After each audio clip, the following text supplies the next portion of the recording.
প্রিয় দর্শক, আসসালামু আলাইকুম এবং অনেক অনেক শুভকামনা সবার জন্য। আজ আমি এই ভিডিওতে আপনাদের একজন মার্কিন শ্বেতাঙ্গ কূটনীতিকের কথা বলতে যাচ্ছি। মার্কিন শ্বেতাঙ্গ কূটনীতিক, একজন ডিপ্লোম্যাট, যিনি জন্মগ্রহণ করেছিলেন ইউএসএতে, born and brought up in the USA. আর যেহেতু তিনি ইউএসএতে জন্মগ্রহণ করেছিলেন এবং সেখানেই ব্রট আপ, তো তার এডুকেশন হয়েছিল নিশ্চয়ই ইংলিশে, আর তিনি নেটিভ স্পিকার অফ ইংলিশ নিঃসন্দেহে। কিন্তু আমার কাছে মনে হয়েছে ইন্টারেস্টিংলি যে তিনি ইংলিশ ইমপ্রুভ করেছেন কোনো বাংলাদেশি লোকের কাছে, কোনো বাঙালির কাছে। কেন মনে হয়েছে সেই কথাটি আমি পরে বলবো, এখনই বলছি না। তো তিনি যুক্তরাষ্ট্রের আরকানসো নামে একটা অঙ্গরাজ্য আছে মার্কিন যুক্তরাষ্ট্রে, আরকানসো। তো এই আরকানসো নামটি বানান করতে হয় যেভাবে, তাতে করে তার প্রনাউন্সিয়েশন আসে আরকানসাস, বাট আসলে ইংলিশ প্রনাউন্সিয়েশন হলো আরকানসো। তো এই ভদ্রলোক আরকানসো অঙ্গরাজ্যে এক যুগেরও বেশি সময় প্যাস্টার ছিলেন, অর্থাৎ একজন ধর্মযাজক, খ্রিস্টীয় চার্চে ধর্মযাজক হিসেবে কাজ করেছেন এক যুগেরও বেশি সময় ধরে। পরবর্তীতে একজন ধর্মগুরু হিসেবে সেখানে ভোটারদের মধ্যে এক ধরনের প্রভাব তৈরি হয়, তার ইনফ্লুয়েন্স করতে সক্ষম হন এবং সেভাবে আরকানসো অঙ্গরাজ্যের গভর্নরও তিনি নির্বাচিত হন। সো আরকানসো অঙ্গরাজ্যের নির্বাচিত গভর্নর এক সময়, এবং ডোনাল্ড ট্রাম্পের অত্যন্ত কাছের মানুষ। আর সঙ্গত কারণেই ডোনাল্ড ট্রাম্প তাকে ইসরায়েলে মার্কিন রাষ্ট্রদূত হিসাবে নিয়োগ করেন। তো যার কথা বলছি তিনি মাইক হাকাবে। তিনি এখন ইসরায়েলে যুক্তরাষ্ট্রের রাষ্ট্রদূত বা অ্যাম্বাসেডর। তো তাকে নিয়ে কেন কথা বলছি, একটা বিশেষ কারণে। সম্প্রতি তিনি ডোনাল্ড ট্রাম্পকে একটি টেক্সট মেসেজ পাঠিয়েছেন, আর সেই টেক্সট মেসেজটি পড়লে যে কারো মনে হবে যে সেই ফরমার যাজক বা প্যাস্টার, যিনি এখন একজন কূটনীতিক, তিনি ডোনাল্ড ট্রাম্পকে ধর্মযুদ্ধে আহ্বান করছেন বা ধর্মযুদ্ধে উদ্বুদ্ধ করবার চেষ্টা করছেন। আর সেই যাজকের দৃষ্টিতে মধ্যপ্রাচ্যে, বিশেষভাবে ইরানে হামলা করা একটি পবিত্র কাজ বলে গণ্য হয় তার বিবেচনায়, তার দৃষ্টিতে। সেইটিও আমি প্রমাণ করব এই ভিডিওতে কিভাবে আমার এটি মনে হয়েছে। সেই মাইক হাকাবির মনে হয় যে ইরানকে ধ্বংস করা, ইরানের পারমাণবিক স্থাপনাগুলো নষ্ট করে দেওয়া, এমনকি সম্ভব হলে ম্যাপ থেকে ওয়াইপ করে দেওয়া ইরানকে, এটি তার কাছে একটি ধর্মীয় কাজ বলে মনে হয়, মহৎ কাজ, মহান কাজ। সেই জন্যে তিনি ডোনাল্ড ট্রাম্পের প্রতিনিধি হিসেবে ইসরায়েল থেকে তাকে উদ্বুদ্ধ করবার জন্যে, তাকে এনকারেজ করবার জন্য একটি টেক্সট মেসেজ পাঠিয়েছেন সম্প্রতি। আর সেই টেক্সট মেসেজটি অনলাইন আল জাজিরার হাতে পড়েছে, তারা সেটি প্রকাশও করেছে। আর সেভাবেই বিশ্বব্যাপী মানুষ জানতে পেরেছে মাইক হাকাবি সম্পর্কে। আগে অনেকেই জানতেন না, এখন অনেকেই তার সম্পর্কে জানছেন, এবং তার সেই টেক্সট মেসেজটি বেশ কৌতূহলের জন্ম দিয়েছে বিশ্বের বিভিন্ন প্রান্তে অনেক লোকের মধ্যে। তো তার সেই টেক্সট মেসেজটি এমন ভাষায় লেখা, তাতে করে আপনার মনে হতে পারে এটি তো কোনো বাংলাদেশি লোকের লেখা হবে, পশ্চিমী কোনো লোক এরকম লিখতে পারে, আপনার মনে নাও হতে পারে। তো সেইটিও আমি পরে বলছি, রেখে দিলাম, ভিডিও শেষের দিকে থাকবে কেন আমার এমনটি মনে হয়েছে। তো এই মুহূর্তে আমি সেই টেক্সট মেসেজটি আপনাদের সঙ্গে শেয়ার করব, এবং এটি খুব ইন্টারেস্টিং হতে যাচ্ছে, ট্রাস্ট মি। একটু ধৈর্য সহকারে আমার সঙ্গে থাকবেন। আমি প্রথমে হুবহু তার টেক্সট মেসেজটি ইংরেজিতে তিনি কেমনভাবে পাঠিয়েছিলেন সেটি পড়ব, এবং সঙ্গে বাংলা অনুবাদও থাকবে আপনাদের জন্য। আমি বিশ্বাস করি যে ইংরেজিতে লিখে আপনাদের বোধগম্য হয়ে যাবে, তারপর আমি বাংলা অনুবাদও করব। আর আমি চাইলে সরাসরি বাংলা অনুবাদ করতে পারতাম, কিন্তু তাহলে আপনারা কিন্তু রসাস্বাদন করতে পারবেন না তার সেই টেক্সট মেসেজের, তার সেই ভাষা শৈলীর, তার শব্দ চয়নের আপনারা স্বাদ নিতে পারবেন না। স্বাদ আস্বাদন থেকে আপনারা দূরে থাকবেন। তাই আমি ইংরেজিটা পড়ব, তিনি কিভাবে মেসেজটি লিখেছিলেন, কোন ইংরেজিতে, কোন ভাষায়। শুরু করছি। Ambassador Huckabee's text to President Trump. Mr. President, God spared you in Butler, Pennsylvania to be the most consequential president in a century, maybe ever. তো প্রেসিডেন্ট ট্রাম্পকে উদ্দেশ্য করে তিনি লিখলেন, গড আপনাকে যুক্তরাষ্ট্রের পেনসিলভেনিয়া অঙ্গরাজ্যের বাটলারে ছেড়ে দিয়েছেন, আপনার জান বাঁচিয়ে দিয়েছেন, আপনাকে স্পেয়ার করেছেন, কারণ আপনি হলেন এক শতাব্দীর মধ্যে কিংবা সব সময়ের জন্য যুক্তরাষ্ট্রের জন্য একজন কনসিকুয়েন্সিয়াল প্রেসিডেন্ট। তার মানে আপনি খুবই কার্যকর, খুবই ফলপ্রসূ, আপনি ফল বয়ে আনতে পারেন, যুক্তরাজ্যের জন্য এমন কিছু করতে পারেন এক সেঞ্চুরিতে কিংবা কখনোই আগে এমন প্রেসিডেন্ট আসেনি বা আসবে না, আপনার মতো কনসিকুয়েন্সিয়াল বা কনসিকুয়েন্স প্রডিউস করতে পারে, আউটকাম দিতে পারে। এইভাবে শুরু হয়েছে। আচ্ছা, আর আপনাদের কারো কারো জানা আছে হয়তো বা, যুক্তরাষ্ট্রের পেনসিলভেনিয়ার বাটলার সিটিতে ডোনাল্ড ট্রাম্প আক্রান্ত হয়েছিলেন, তার উপর অ্যাসাসিনেশন অ্যাটেম্প্ট হয়েছিল, তাকে কেউ মারবার চেষ্টা করেছিল, বেশি দিন আগের কথা না। তো সেইটি তিনি উল্লেখ করেছেন যে সেখানে মরতে মরতে ট্রাম্প বেঁচে গিয়েছেন, তাই তিনি বলেছেন God spared you. Okay, the decisions on your shoulders I would not want to be made by anyone else. আপনার কাঁধে যে সিদ্ধান্তগুলো আছে আমি চাই না সেগুলো অন্য কারো দ্বারা নির্ধারিত হোক। You have many voices speaking to you, sir. অনেক ভয়েস আপনার কানে কানে কথা বলছে, আপনার সঙ্গে কথা বলছে। মহাত্তন, জনাব, but there is only one voice that matters. His voice. এত লোক আপনার সঙ্গে কথা বলছে কিন্তু শুধু একটি ভয়েসই ম্যাটার করে, আর সেটি হলো হিজ ভয়েস। আর তিনি হিজ লিখেছেন ক্যাপিটাল এইচ দিয়ে, তার মানে ঈশ্বরের ভয়েস তিনি মেন করেছেন, গডের ভয়েস।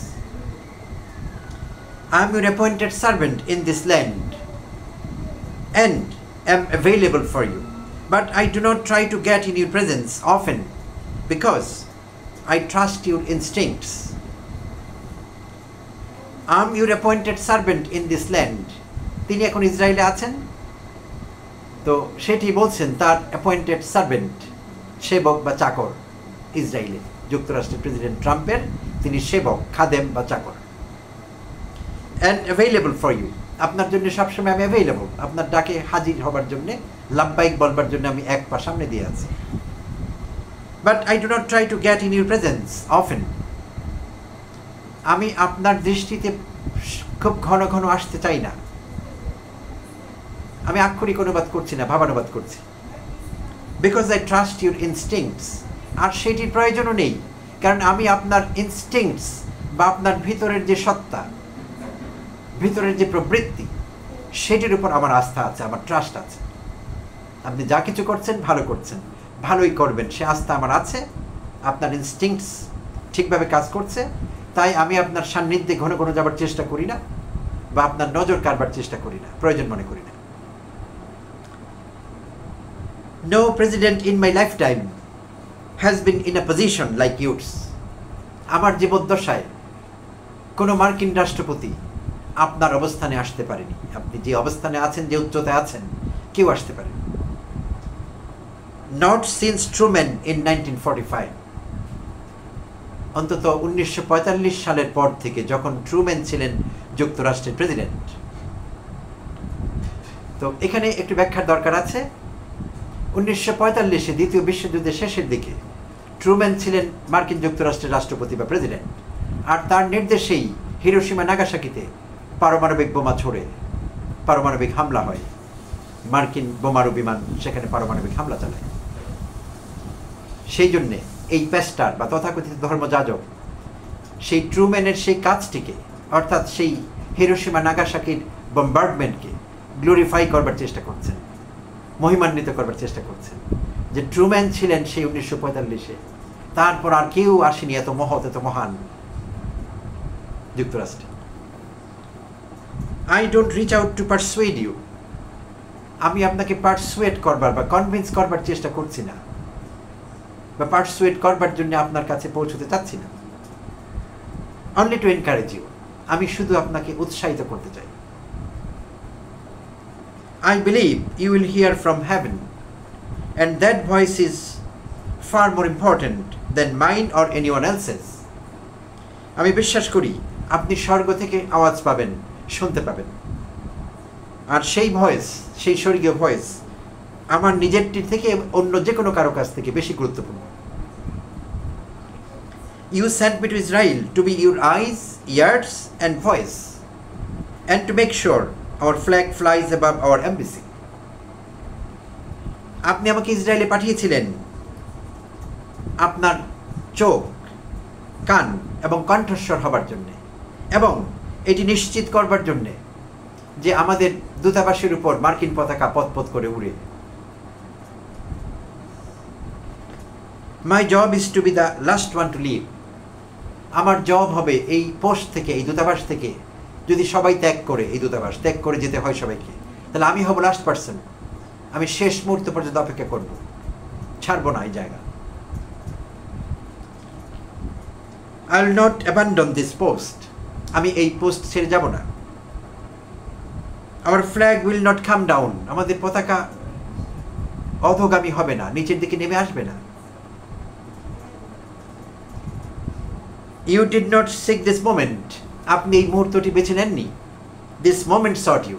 এই মুহূর্তটি আপনাকে বেছে নিয়েছে। অর্থাৎ তিনি বোঝাতে চেয়েছেন, এখন ডোনাল্ড ট্রাম্প যেভাবে অ্যাগ্রেসিভ ওয়েতে ইসরায়েল ইরান কনফ্লিক্টে রিয়্যাক্ট করছে, যতটা অ্যাগ্রেসিভ হবার চেষ্টা করছে, এমনকি ইরানের উপর হামলা করবার চেষ্টা করছে ইসরায়েলের সঙ্গে যুগপথভাবে, তাদের ইরানের পারমাণবিক স্থাপনা নষ্ট করবার জন্য। তো সেইটি বলছেন এই মহামানব, এই যাজক, এই ধর্মগুরু। তিনি বলছেন, you didn't seek this moment, this moment sought you. আপনি এই সময়টি খুঁজে নেননি, এই মুহূর্তটি খুঁজে নেননি, মুহূর্ত আপনাকে খুঁজে নিয়েছে। It is my honour to serve you. আপনার সেবা করা, আপনার খেদমত করা, আপনার চাকর হওয়া আমার সম্মানের ব্যাপার। মাইক হাকাবি শেষ করেছেন। তো প্রিয় দর্শক, শুরুতে যে ধাঁধাটা রেখেছিলাম আমি, যে আমি পরে বলবো, কেন বলছি যে একজন বর্ন অ্যান্ড ব্রট আপ মার্কিন শ্বেতাঙ্গ, যিনি পেশায় এখন কূটনীতিক, আগে যাই থাকুন না কেন, এবং ন্যাচারালি তিনি নেটিভ স্পিকার অফ ইংলিশ, তার মাতৃভাষা ইংরেজি, তিনি কেন কোনো বাঙালির কাছে, কোনো বাংলাদেশি লোকের কাছে তার ইংলিশ পারফেক্ট করবেন কিংবা ইমপ্রুভ করবেন? কেন আমি এই কথা বলেছিলাম ব্যাখ্যা করছি। আমাদের সবার জানা আছে, বাংলাদেশে একটু আগে পেছনের দিকে যদি ফিরে যাই, এখনও এটি বলবৎ আছে। কোনো কর্তৃপক্ষের কাছে যখন আমাদের অ্যাপ্লিকেশন লিখতে হয়, ইন্টারন্যাশনালি অ্যাপ্লিকেশন শব্দটি সেভাবে ব্যবহার করা হয় না, অফিসিয়াল লেটার বলা হয়। অর্থাৎ অ্যাপ্লিকেশন বলতে আলাদা কিছু নেই, লেটার্স, চিঠিপত্র। চিঠিপত্রের ক্লাসিফিকেশন আছে, বিজনেস লেটার, প্রাইভেট লেটার, তারপর অফিসিয়াল লেটার, যেগুলো কোনো কর্তৃপক্ষের কাছে হতে পারে। একজন ছাত্র স্কুলের হেড টিচারকে কোনো কিছু লিখছে, তার কাছে কিছু চাইছে, কলেজের প্রিন্সিপালের কাছে কিছু চাইছে, কিংবা আমরা জনগণ হিসেবে পদাধিকারী কারো কাছে কিছু চাইছি, তা আমরা দরখাস্ত লিখি, অ্যাপ্লিকেশন লিখি বা অফিসিয়াল লেটার লিখি। তো সেই অফিসিয়াল লেটারের ভাষাটি কেমন হয়? বাংলায় যদি হয় তাহলে আগে লেখা হতো ব্যাপকভাবে, এখনও হচ্ছে কিছু কিছু জায়গায়, অনেকেই পছন্দ করছেন সেই স্টাইলটি এখনও, যেহেতু এই অভ্যেস আমাদের মজ্জাগত হয়ে গিয়েছে।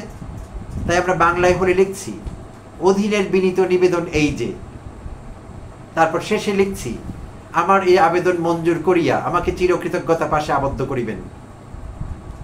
তো এই যে ভাষা, বাংলায় এরকম লিখছি। আর ইংরেজিতে যদি লিখছি তো লিখছি, I bag most respectfully two state that. ওই যে বাংলা অনুবাদ, অধীনের বিনীত নিবেদন এই যে। সে বাংলা এবং ইংরেজি যেই ভাষায় যাই না কেন, গোলামের ভাষা, মোসাহেবের ভাষা, চাটুকারের ভাষা, যেখানে আমাদের কোনো আত্মমর্যাদা থাকে না, যেখানে আমাদের অসহায়ত্ব ফুটে ওঠে, যেখানে আমরা কোনো অথরিটিকে গডের দরজায় নিয়ে যাই, ঈশ্বরের মর্যাদা দিই। তো এই ভাষা আমাদের বাংলাদেশের লোকের। কারণ আমরা যদিও অনেকেই হরপ্রসাদ শাস্ত্রীর তৈল প্রবন্ধ পড়েছি, আমল করছি না। আর তেল মারায় আমরা অত্যন্ত দক্ষ, আর তার প্রমাণ হলো তেলের দাম বাড়তে বাড়তে কোথায় গিয়ে দাঁড়িয়েছে একবার ভেবে দেখুন। সো আমরা বাঙালি, সো আমরা তেল মারাই, যে যেখানে আছি, অফিসে, আদালতে, রাষ্ট্রীয় পর্যায়ে তেল মারায় আমরা অতি দক্ষ, সুদক্ষ। সো তাই আমাদের ভাষাগুলো সেরকম, আমাদের ভাষায় তার প্রতিফলন ঘটে। এই জন্যই বলেছিলাম যে এই ভাষা কোনো মার্কিনের হতে পারে না। নিশ্চয়ই তিনি মার্কিন যুক্তরাষ্ট্রে বসবাসরত, ইংরেজিতে ভালো এমন কারো কাছে প্রাইভেট টিউশন নিয়েছেন ইংরেজি বিষয়ে, অন্তত তার রাইটিং ঠিক করবার জন্য, বা রাইটিংয়ে বিশেষ মাত্রা যোগ করবার জন্য, রাইটিংকে অন্য লেভেলে, অন্য উচ্চতায় নিয়ে যাওয়ার জন্য। কারণ এই ভাষা কোনো মার্কিনের হতে পারে না। কারণ আমি একসময় সেই দেশটিতে ছিলাম বেশ কয়েক বছর। সেখানে আমি দেখেছি আমার পরিচিত, আমার অনেক বন্ধু, আমার অনেক কলিগ বাংলাদেশি যারা ছিলেন, তারা যদি কোনো অথরিটির কাছে, তারা যেই অফিসে বা যেখানে জব করতেন, কোনো কিছুর জন্য প্রেয়ার দিতেন, অ্যাপ্লিকেশন লিখতেন বা অফিসিয়াল লেটার দিতেন, তখন এই ভাষা ব্যবহার করা হতো, I beg most respectfully two state that. তো এইটি নিয়ে আমার অনেক মার্কিনের সঙ্গে কথা হয়েছে, তারা হেসে কুটি কুটি হয়েছে। তারা বলেছে, এইসব কি, তোমরা এগুলো কি লিখছো? আমি কি গড? আমি জাস্ট তোমার সুপারভাইজার, আমি এই জায়গাটিতে আছি, আমি কিছু এমপ্লয়িকে সুপারভাইজ করি, এটা আমার কাজ, আমি নট আ গড। আমাকে কেন এই ভাষায় তোমরা সম্বোধন করছো? তারা আনকমফোর্টেবল ফিল করতেন, এবং তারা এমনকি ফরম্যাটও দিয়ে দিয়েছেন, এইসব কিছু লাগবে না। আর বেশিরভাগ মার্কিনই এমনকি রাষ্ট্রপতিকেও লিখবার সময় লিখে, please be inform that, please be advise that, এটা দিয়ে শুরু করে। No bag most respectfully, no অধীনের বিনীত নিবেদন, এই যে তারা এগুলো জানে না। তো আমরা জানি, আমরা সুদক্ষ এসব ভাষা ব্যবহারে, কারণ আমাদের মনে দুরভিসন্ধি থাকে, কিছু আদায় করা, অবৈধ সুবিধা নেওয়া, তাই আমরা লোককে তেল মারি, আমরা মোসাহেবি করি, আমরা চাটুকার। তো এই জন্য বলছিলাম যে এই ভাষায় তিনি চিঠি লিখেছিলেন, টেক্সট মেসেজ পাঠিয়েছিলেন ডোনাল্ড ট্রাম্পকে। তো প্রিয় দর্শক, যা মনে হলো এই ধর্মযাজক, এই পেস্টার, তার মধ্যে মানবিকতা নেই, তার ভেতর থেকে মানবিক বোধ দূরীভূত হয়েছে, একদমই নেই। তিনি একজন ধর্মান্ধ মানুষ।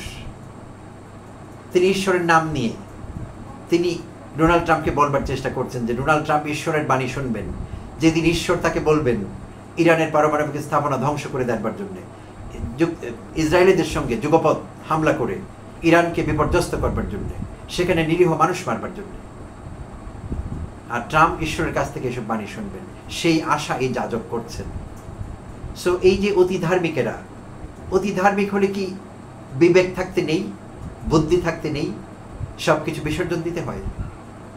তাই তো দেখছি আসলে কোন ধর্মেরই অতি ধার্মিকরা আসলে সেই ধর্মের জন্য ভালো কিছু বই আনে না। সেই ধর্মকে তারা স্টিগমাটাইজ করে, সেই ধর্মকে ছোট করে। আমি ধর্মান্ধদের কথা বলছি, কেউ আমাকে ভুল বুঝবেন না, কিন্তু ধার্মিকদের কথা বলছি না। There is a fine line, there is a distinction between ধর্মান্ধ এবং ধর্মপরায়ণ। দুটো শব্দ আলাদা, ইংরেজিতেও আলাদা শব্দ দুটো, রিলিজিয়াস এবং ফ্যানেটিক, রিলিজিয়াস এক্সট্রিমিস্ট আলাদা শব্দ। সো ধর্মান্ধরা সবসময় ভালো মানুষ, মানবিক, সব মানুষের কল্যাণ চান, জাতি ধর্ম নির্বিশেষে, দেশ মহাদেশ ভৌগোলিক অবস্থান নির্বিশেষে। আর যারা ধর্মান্ধ তারা এমন চিন্তা করেন, অন্য লোককে এমন চিন্তা করতে উৎসাহিত করেন, এবং তারা সরাসরি মানবতার বিরুদ্ধে অবস্থান নেন। ধর্মকে তারা ঢাল হিসেবে ব্যবহার করেন, কিংবা অতিরিক্ত ধার্মিক হবার কারণে, ধর্মান্ধ হবার কারণে তাদের বিবেক ঠিক মতো কাজ করে না। তো এই হচ্ছে বিষয়টি।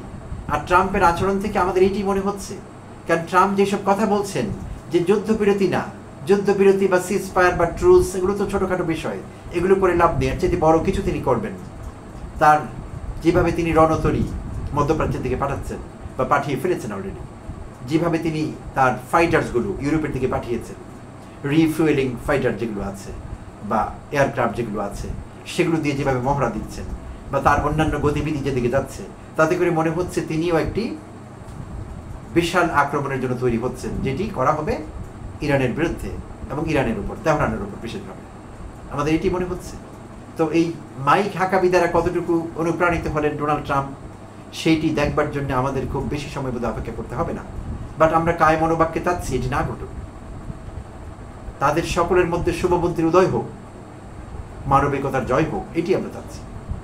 ধন্যবাদ দর্শক, ভালো থাকবেন।